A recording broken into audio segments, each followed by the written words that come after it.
बहुत अच्छे होंगे और मेरे वीडियो का वेट कर रहे होंगे।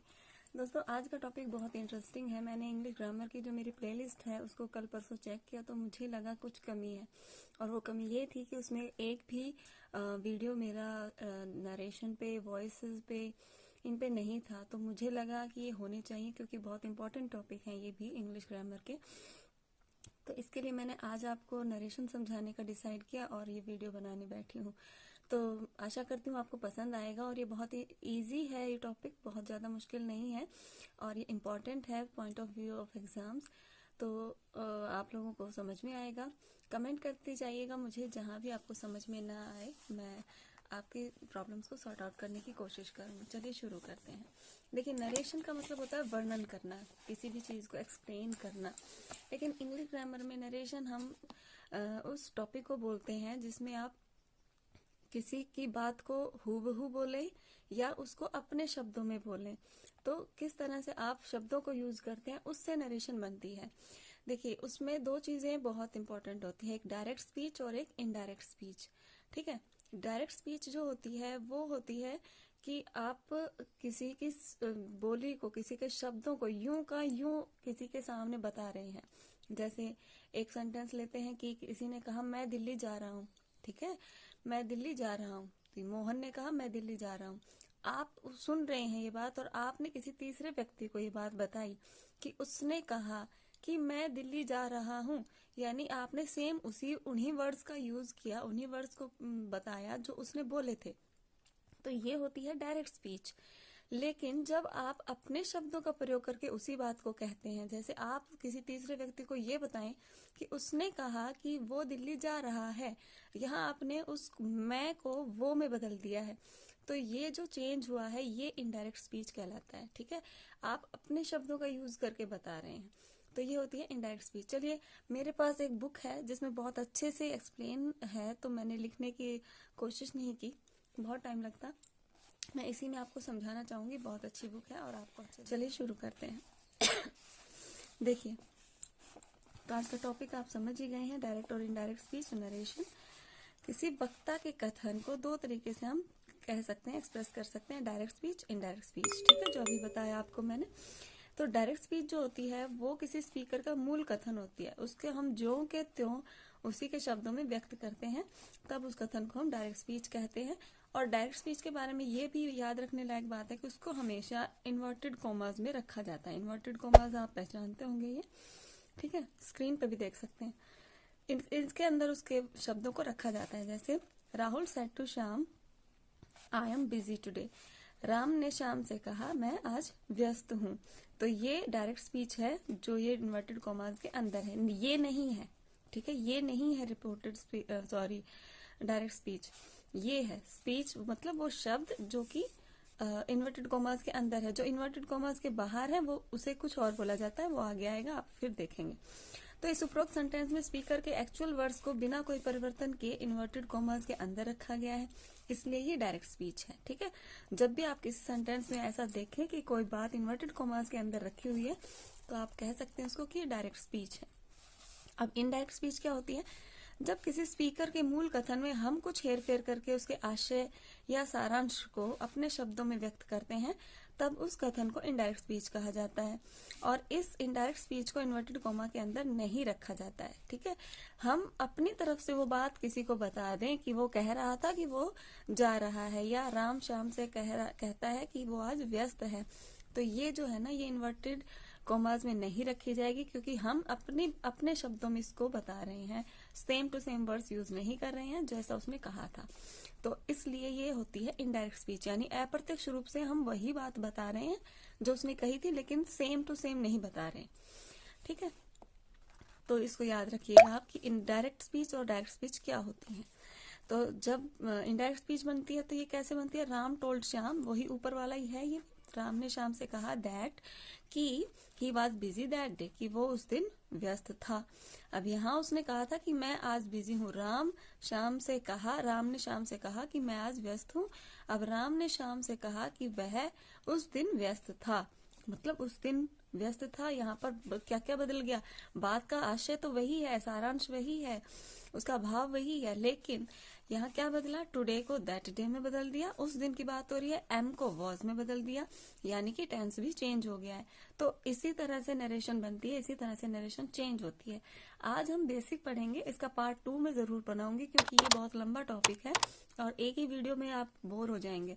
तो आप इसको अच्छे से देखेंगे, कमेंट करेंगे, मुझे अच्छा लगेगा, मैं दूसरा वीडियो जरूर बनाऊंगी। ठीक है, तो देखिए उपरोक्त सेंटेंस में स्पीकर के एक्चुअल वर्ड को रिपीट नहीं किया गया है, जैसे यहाँ था वैसे यहाँ नहीं लिखा गया, बल्कि उसमें हेरफेर करके उसके आशय या सारांश को अपने शब्दों में व्यक्त किया गया है, इसलिए ये कथन इनडायरेक्ट स्पीच है।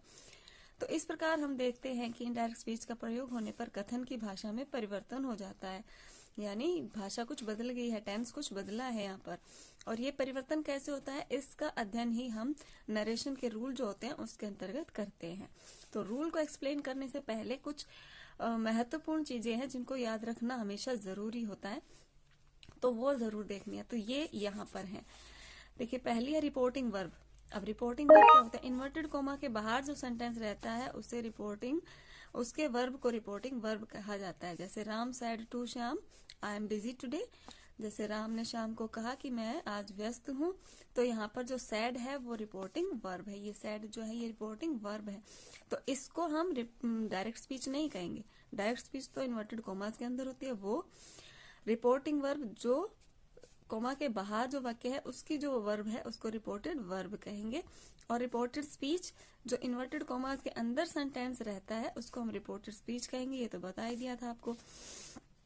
और verb of the reported speech, reported speech जब आपको पता चल गई कौन सी है तो उसकी भी वर्ब आपको देख लेनी है कि रिपोर्टेड स्पीच में कौन सी वर्ब यूज की गई है। जैसे Ram said to Shyam I am busy today, कि राम ने श्याम से कहा कि मैं बिजी हूं, तो एम का यूज हो रहा है, तो एम जो है वो प्रेजेंट को दर्शाता है, मैं व्यस्त हूं यानी वर्तमान की बात हो रही है, तो ये एम जो है वर्ब है रिपोर्टेड स्पीच की। कि क्या क्या चीजें हमें ध्यान रखनी है, हमें सबसे पहले रिपोर्टेड स्पीच पता होनी चाहिए, रिपोर्टिंग वर्ब पता होनी चाहिए और रिपोर्टेड स्पीच की वर्ब भी पता होनी चाहिए आपका। ठीक है, जब हम नरेशन पढ़ेंगे तो how to change into indirect form of speech, indirect form speech कैसे बदलते हैं, किस तरह से चेंज करते हैं हम इसको।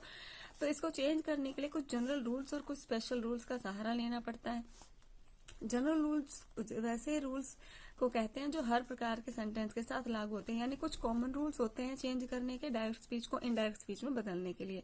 और ये रूल्स जो है सभी पे लागू होते हैं, सभी सेंटेंस पे, चाहे वो आपका एक्सक्लेमेटरी सेंटेंस हो, चाहे वो आपका ऑब्जेक्टिव सेंटेंस हो, चाहे आपका अफर्मेटिव सेंटेंस हो, नेगेटिव हो या इंटरोगेटिव हो, सभी टाइप के सेंटेंस पे समान रूप से लागू होने वाले जो रूल्स हैं उनको हम कॉमन रूल्स कहेंगे। और कुछ स्पेशल रूल्स होते हैं, ठीक है, जनरल रूल्स को आसानी से समझा जा सकता है, स्पेशल रूल्स को थोड़ा सा ध्यान रखना पड़ता है। तो जनरल रूल्स कौन कौन से हैं, इसको तीन भागों में डिवाइड करते हैं। जैसे change of person, person change होगा, पर्सन कौन होते हैं आप जानते हैं, प्रोनाउन जो हमने पढ़े थे, first person, second person, third person. आप अगर इनके बारे में नहीं जानते हैं तो वीडियो के डिस्क्रिप्शन बॉक्स में इंग्लिश ग्रामर की प्लेलिस्ट है, वहां आप क्लिक करेंगे तो आपको सारे टॉपिक मिल जाएंगे, आप प्रोनाउन वाला चैप्टर देख सकते हैं, समझ सकते हैं।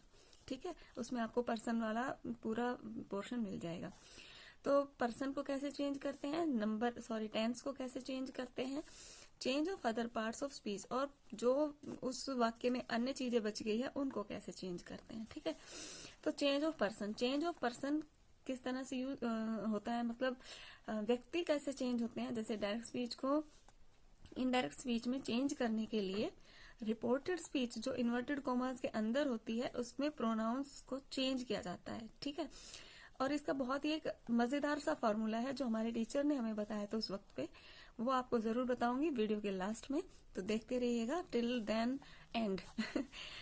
तो देखिए, फर्स्ट पर्सन को हम रिपोर्टिंग वर्ब के सब्जेक्ट के अनुसार बदलते हैं। तो सब्जेक्ट क्या होता है, प्रेडिकेट क्या होता है, ये भी आप डिस्क्रिप्शन बॉक्स में इंग्लिश ग्रामर की प्लेलिस्ट पे क्लिक करेंगे तो वीडियो मिल जाएगा। अगर आप नहीं जानते हैं तो वो चैप्टर जरूर पढ़िएगा, आपको क्लियर हो जाएगा सब्जेक्ट प्रेडिकेट सब कुछ।